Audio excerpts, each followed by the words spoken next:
ఈ బిజినెస్ ఏదైనా మీ ఊర్లో ప్రమోషన్ చేయాలంటే అది సుమన్ టీవీతోనే సాధ్యం. ఇప్పుడే సంప్రదించండి. Right, welcome to Suman TV. నేను మీ చందు యాదవ్.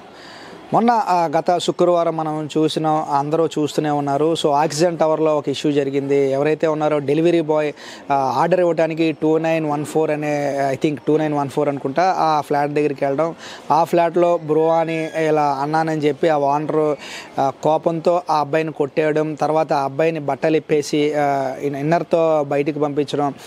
దాని తర్వాత ఎవరైతే ఉన్నారో ఈ గిగ్ వర్కర్స్ అంటే స్విగ్గీ, జొమాటో, ఫ్లిప్కార్ట్ ఇలా వీరందరూ కూడా అక్కడికి వచ్చి సంఘటనా స్థలానికి వచ్చి ధర్నా చేయడం, నిరసన వ్యక్తం చేయడం ఇవన్నీ చూసాము. చూసిన తర్వాత ఎవరైతే ఉన్నారో పోలీసులు సంఘటనా స్థలానికి వచ్చారు. వచ్చిన తర్వాత ఎవరైతే ఉన్నారో ఆయన పైన కేసు పెట్టి సో రిమాండ్ కూడా తరలించడం జరిగింది. అయితే ఇదంతా ఒక ఎత్తు అయితే ఇక్కడ ఏం జరిగిందంటే ఒక ఆక్సిజన్ టవర్స్లో 750 ఫ్లాట్లు ఉంటాయి. 750 ఫ్లాట్లకు సంబంధించి సో ఒక ఫ్లాట్ ఓనర్ తప్పు చేయడంతో మిగతా నిన్నంతా కూడా ఎవరైతే ఉన్నారో గిగ్ వర్కర్స్ వీళ్ళందరూ కూడా ఆక్సిజన్ టవర్స్కి ఆర్డర్ తీసుకువెళ్ళేదే లేదు అంటూ కూడా వీరు కరాఖండిగా తేల్చి చెప్పారు. అంటే నిజంగా ఎవరైతే ఉన్నారో ఆ అనిల్ అనే వ్యక్తి పట్ల ఆ ప్రసాద్ అనే ఓనర్ ప్రవర్తించే తీరు బాధాకరం. దానికి నిజంగా అందరూ బాధపడుతున్నారు. అందరితో పాటు సుమన్ టీవీ కూడా వార్తలు ప్రచురించింది, కథనాలు కూడా ప్రచురించింది. సమాజం తలదించుకునే ఘటన అది. సో ఆ విధంగా చేసి ఉండకూడదు. అయితే కాకపోతే ఆ ఓనర్ తప్పు చేసినందుకు శిక్ష అనుభవించాడు. కానీ మిగతా ఫ్లాట్స్ వాళ్ళు ఏం చేశారు, సో వీరెందుకు ఎవరైతే ఉన్నారో గిగ్ వర్క్స్ వీరెందుకు అవాయిడ్ చేస్తున్నారు, దీనికి సంబంధించి అయితే గత కొద్ది నెలల క్రితం ఒక సంఘటన జరిగింది. ఆ సంఘటన ఏంటంటే ఒక స్విగ్గీ ఎవరైతే ఉన్నారో ఆ డ్రైవర్ ఆర్డర్ ఇవ్వడానికి వచ్చి ఒక మహిళతో అసభ్యంగా ప్రవర్తించడమే కాకుండా ఆ మహిళపై చేయి చేసుకున్నాడు. ఆ ఘటన నిజంగా అప్పట్లో కలకలం రేపింది. అయితే దీనికి సంబంధించి ఆ రోజు ఏం జరిగింది, సో ఆ డ్రైవర్ ఎట్లా బిహేవ్ చేసాడు అని తెలుసుకునే ప్రయత్నం చేద్దాం.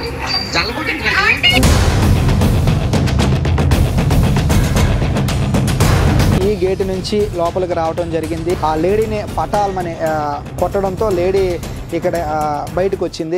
ఎవరైతే డ్రైవర్ ఉన్నారో ఆర్డర్ ఇచ్చిన తర్వాత ఏం జరిగింది? డెలివరీ బాయ్ ఇలాగా రాత్రి 7:30 కలగా వచ్చాడండి ఇంటికి. వచ్చనమాట ఆర్డర్ 10 సార్లు ఫోన్ చేస్తుంటే ఫోన్ ఎత్తట్లేదే అని అడిగారు. అయితే డెలివరీ అదే ఎవరండి ఆర్డర్ పెట్టిందంటే నుంచి మీనాక్షిరావు అన్నారు. మీనాక్షిరావు అంటే మా వైఫ్ అనమాట. మా వైఫ్ ఆర్డర్ పెడితే ఆవిడ కొంచెం వర్క్లో ఉండొచ్చు, నాకు ఐడియా లేదు కదంటే ఆవిడ ఎక్కడ ఉంది, లేకపోతే క్యాన్సిల్ చేస్తే క్యాన్సిల్ చేయండి, మమ్మల్ని తిప్పడానికి మీరు పెట్టారంటే నేను అన్నాను మీ వర్క్ అంటే ఓన్లీ ఫర్ డెలివరీ, క్యాన్సిల్ అయితే క్యాన్సిల్ తీసుకెళ్ళిపోవాలి, లేదంటే డెలివరీ ఇవ్వాలి వాళ్ళు ఎత్తితే, దానికి మించి మీరు ఆర్గ్యుమెంట్ చేయకూడదు కదంటే ఆవిడైతే మీరైతే ఎవరితో నేను ఆర్గ్యుమెంట్ చేస్తానని చెప్పేసి అతను నాతో వాగ్వాదం దిగాడు అనమాట. అయితే నేనేం చేశానంటే ఈవిడ ఎదురింట్లో ఉంటే పిలిస్తే నుంచి వస్తున్నప్పటికే నీతోటి నేను భయపడలేదు, ఆవిడ వస్తే భయపడతానా, ఇవన్నీ మాట్లాడించిన తర్వాత సరే అని చెప్పేసి ఈవిడ వచ్చిన తర్వాత సరిగ్గా మాట్లాడంటే లేదని చాలా అగ్రెసివ్గా ఆవిడతోటి పైకి వెళ్ళిపోయి మాట్లాడడం, ఇవన్నీ కూడా సీసీటీవీలో మన దగ్గర అన్నీ రికార్డ్ అయ్యాయి. అతనికి ఇది తెలీదు మన ఇంట్లో సీసీటీవీ ఉన్నాయని చెప్పి ఎలా పడితే అలాగా బిహేవ్ చేశారనమాట. చేసిన తర్వాత నేనేం చేశానంటే ఈవిని ఇక్కడ ఉంచేసి నేను 100 డైల్ చేద్దామని చెప్పి 100 డైల్ చేస్తున్నాను. ఈవిడ చేస్తుంది కాకపోతే అవ్వట్లేదు. ఇంకా అంతలో నేనేం చేశానంటే ఎయిర్పోర్ట్ జోన్కి వెళ్ళి కంప్లైంట్ ఇద్దామని చెప్పి వెహికల్ తీసుకెళ్ళాను. ఎలాగని అంతలో వాళ్ళ బ్రదర్ ఎవరో ఆడు కూడా సేమ్ డెలివరీ చేస్తాడు. డెలివరీ చేసి వచ్చిన అబ్బాయి కూడా ఇద్దరు కూడా కలిసి ఈవిని కొట్టారు. ఏ డెలివరీ వాళ్ళు మీషో డెలివరీ అండి, ఫ్రమ్ ప్యాకేజ్ డెలివరీ, ఏదైనా సరే డెలివరీ అంతా ఒకటే. వాళ్ళకి ఏంటంటే డిగ్నిటీ ఇంకా ఇది కూడా లేదు, ఈ బట్టలు కూడా వేసుకోలేదు. వాళ్ళు నార్మల్ కుర్రోళ్ళలాగా ఉన్నారు. కాకపోతే డ్రంక్ చేసి ఉన్నారో లేకపోతే ఏ మత్తులో ఉన్నారో తెలియదు. కానీ వచ్చి రాగానే ఎంత గొడవ చేశారంటే అంత గొడవ చేశారు. నేను 100 డైల్ చేస్తుంటే ఈవిడ చేస్తుంటే అవ్వట్లేదు, ఎంత ప్రయత్నించినా అవ్వలేదు. నేను 5 మినిట్స్ కానీ వెళ్ళాను. అంతలోనే ఈవిడతోటి వాగ్వాదం దిగేసి కొట్టేసి రోడ్డు మీద వరకు ఈడ్చారనమాట. ఈడ్చి చాలా ఇబ్బంది పెడితే నేను సిపి గారికి ఫోన్ చేయగానే వెంటనే సిపి గారు స్పందించి రాత్రి మొత్తం అంతా మాకు ప్రొటెక్షన్ అది ఇచ్చి చాలా బాగా ఇచ్చేసుకున్నాను. అయితే ఇదేంటంటే ఇప్పుడు మనకి ఈరోజు ఆక్సిజన్ టవర్స్లో ఏదైతే జరిగిందో ఆ విషయాన్ని పట్టుకొని మనం అందరినీ తప్పు పట్టడం కరెక్ట్ కాదు. ఎందుకంటే మాకు జరిగింది మేము ఎవరికి ఎంతగా చెప్పుకోలేదు, అది లేడీస్ మీద, అది మా వైఫ్ మీద నేను ఎంత బాధపడ్డానో ఆ రోజు నాకు తెలుసు. అలాగే అందరూ అలాగే ఉంటారనేసి నేను డెలివరీ పెట్టడం మానేను కదా. అలాగని చెప్పేసి నేను వాళ్ళ మీద కేసు వేస్తే నేను కూడా ఇది చేయొచ్చు ఆ రోజు. ఏంది మీరు ఒక అబ్బాయికి ఈరోజు జరిగింది, అబ్బాయికి జరగడం తప్పే, మరి అలాగే అమ్మాయికి జరిగింది, అప్పుడు మరి మీరు ఎవరు స్పందించలేదేమి? నేను సార్ సిపి గారికి కంప్లైంట్ చేసినప్పుడు మనకు తెలిసిన పర్సన్స్ అందరికి చెప్పినప్పుడు అప్పుడు స్పందించలేదు. ఒక అబ్బాయికి జరగగానే స్పందించారు. ఓకే, ఒక అతను తప్పు చేశారని ఆక్సిజన్ టవర్స్లోని మిగతా వాళ్ళందరికీ డెలివరీ ఇవ్వడం ఆపడం అది అయితే కరెక్ట్ కాదు. ఒక్కరు అలా ఉన్నారని చెప్పేసి మొత్తం అందరూ అలా ఉంటారంటే ఇతను చేసింది కూడా తప్పు. ఎందుకే నేను రియాక్ట్ అవ్వడం ఇప్పుడు ఈ టైంలో, దానికి మించి ఇంకేం లేదు సార్. సో మా తల్లి ఒకసారి ఇలా, సో ఆ రోజు మీరు ఆర్డర్ పెట్టారు, ఏ ఆర్డర్ పెట్టారమ్మా? సార్ మీషోలో పెట్టాను సార్. మీషోలో పెట్టారు. ఏ ఆర్డర్ పెట్టారు? మా పాపకి ఫ్రాక్ పెట్టాను సార్. పెట్టారు. సో ఆర్డర్ పెట్టిన తర్వాత ఆర్డర్ వచ్చింది, ఏం జరిగిందమ్మా సంఘటన? యాక్చువల్లీ ఆర్డర్ పెట్టాను సార్. వన్ డే అది మెసేజ్ కూడా చేశారు. నేను యాక్చువల్లీ పనిలో ఉన్నాను. పనిలో ఉంటే నేను ఫోన్ ఎత్తలేదు సార్. ఫోన్ ఎత్తపోతే మీ ఎదురు ఇంట్లో కూర్చున్నాను. అతను ఇంట్లో ఉన్నారు, మా హస్బెండ్ ఇంట్లో ఉండేసి అతను రాగానే బిహేవ్ మాట్లాడడం సరిగ్గా రాదు అతనికి. చాలా వల్గర్గా మాట్లాడడం, ఇతనితో వల్గర్గా మాట్లాడేసి మా హస్బెండ్ నాకు ఫోన్ చేసి, అమ్మ నువ్వు ఎందుకురా, ఎవరో వచ్చారు మీషో వాళ్ళు, నువ్వు ఆర్డర్ పెట్టావంట, ఫోన్ ఎత్తట్లేదంట, ఆడు గొడవ చేస్తున్నాడు అన్నారు. ఎందుకు గొడవ పెడతా, నేను ఫోన్ తీసుకెళ్ళొద్దు అందుకే చూడలేదు కావాలా అనుకుని నేను అన్నాను సార్. అయితే అందులో నేను కింద దిగేసి వచ్చిన వరకు అతను నా మీదకి వచ్చేస్తున్నాను మాట్లాడని. నీకు అంటే స్తోమత లేకపోతే ఎందుకు ఆర్డర్ పెట్టుకున్నావు, నువ్వు 100 రూపాయలు చాతకాని దానివా అని నా మీద ఎగురుతున్నాడు. 100 రూపాయలు ఆర్డర్ తీసుకోలేని దానివి నువ్వు ఎందుకు ఇలా మాట్లాడుతున్నావు అని నాతో మాట్లాడుతున్నాడు రివర్స్గా. నువ్వు సరిగ్గా మాట్లాడు, నాకు తీసుకోవాలంటే తీసుకుంటా లేకపోతే లేదు, దానికి ఏమున్నది, నువ్వు క్యాన్సిల్ చేసుకొని వెళ్ళిపో, వేరే వాళ్ళు తెస్తారు నాకు అంటే నీకు చేత కాలేదు అని తిట్టడం స్టార్ట్ చేశాను.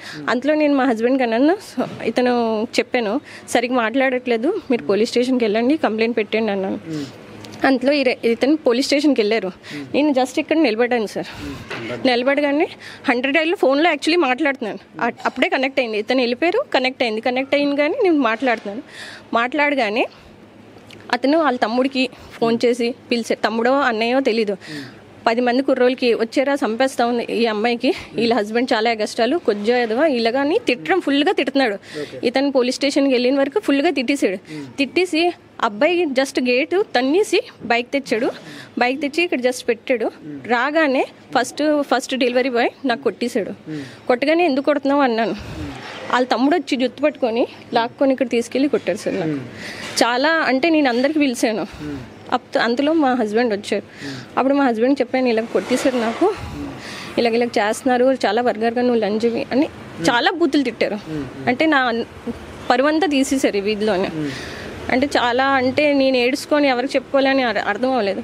అందులో నాకు మా హస్బెండ్ సిపి గారి దగ్గర తీసుకెళ్ళి అతని దగ్గర చెప్తే అతను బాగా కూర్చోబెట్టి అన్నీ అర్థం చేసుకొని నాకు రెస్పాన్స్ ఇచ్చేసి ఆ రాత్రిలోనే వాళ్ళకి కంప్లైంట్ తీసుకున్నాను సార్. ఇది బ్యాక్ సైడ్ అంతా గీతలు వచ్చేసి ఇదంతా స్వెల్లింగ్ వచ్చేసి జుత్తు పట్టుకొని లాగారు కదా, చాలా గట్టి కొట్టేశారు సార్ నాకు. సో నిజంగా ఇప్పుడు అలా జరిగింది కదా తల్లి, అలా జరిగిన దాని పట్ల ఇప్పుడు ఆయనతో పాటు ఎంతమంది వచ్చారు? డెలివరీ బాయ్ తో పాటు ఇంకా 5 వచ్చారు. ఫోన్ చేయగానే వచ్చేసి మొత్తం హడావిడి డెలివరీ బాయ్స్, వాళ్ళు కూడా డెలివరీ బాయ్స్. ఓకే. సో తర్వాత మీరు స్టేషన్కి వెళ్ళిన తర్వాత పోలీసులు ఇక్కడికి వచ్చారా, మీరు వెళ్ళారా కేసు? లేదు, స్టేషన్కి నుంచి వెళ్ళినప్పుడు పోలీసులు ఇక్కడికి వచ్చి అక్కడ కూడా కొంచెం ఏంటంటే అతని పక్క ఇది ఫస్ట్ తీసుకున్నారనమాట. తీసుకున్న తర్వాత మన దగ్గర ఎప్పుడైతే ప్రూఫ్ చూసిన తర్వాత అప్పుడు అనమాట ఇది కరెక్ట్ కాదని చెప్పి వాళ్ళు కూడా రివర్స్ అయ్యారు. వాళ్ళకి ఏమైందో తెలీదు, ఏమైనా ఉంటే డెలివరీ బాయ్స్ ఏం తప్పులేదు అన్నట్టు ఇచ్చేసారు. దాని తర్వాత ఎప్పుడైతే మనం వీడియో చూపించగానే ఇది కరెక్ట్ కాదని చెప్పేసి వెంటనే వాళ్ళు కూడా రియాక్ట్ అయ్యి, ఎవరైనా డెలివరీ బాయ్ అయినా ఎవరైనా స్విగ్గీ జొమాటో ఎవరైనా పేరు రాసి ఉండదు. ఫస్ట్ ఆఫ్ ఆల్ వాళ్ళు ఏ కాస్ట్ అని మనకు తెలీదు. SC ST అంటే మనకు తెలుస్తుంది, అంటే ఈ ముఖంలో రాసి ఉండదు. వీళ్ళంటే ఏదైనా అంటే మేము స్టేషన్కి వెళ్ళగానే అంటే కంప్లైంట్ పెట్టారు ST ST మీద, మనం SC ST మేము మీ మీద రివర్స్ నా మీదే కంప్లైంట్ పెట్టారు సార్. ఫస్ట్ ఆఫ్ ఆల్ అదే కదండి అంటున్నాను సార్. ఇప్పుడు మీరు నాకు తెలీదు, ఇతను తెలుసు, ఇతను తెలుసు అంటే నాకు తెలుస్తుంది ఇది ఏ కాస్ట్ అని.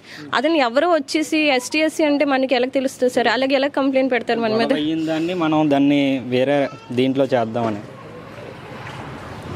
చెప్పండి. గొడవ అయిందాన్ని దాన్ని నుంచి మన వైపు పడకంట, మనం లేడీస్ని కొట్టేసాం కదా, మన వైపు పడకుండా దాన్ని ఒక అడ్డదారిలో ఇచ్చేయడానికి ఇచ్చేసారనమాట. కాకపోతే అది ఇది అవ్వలేదు సక్సెస్. ఆ రోజు డెలివరీ ఇవ్వడానికి వచ్చినప్పుడు వాళ్ళు ఏమో యూనిఫామ్ వేసుకున్నారు?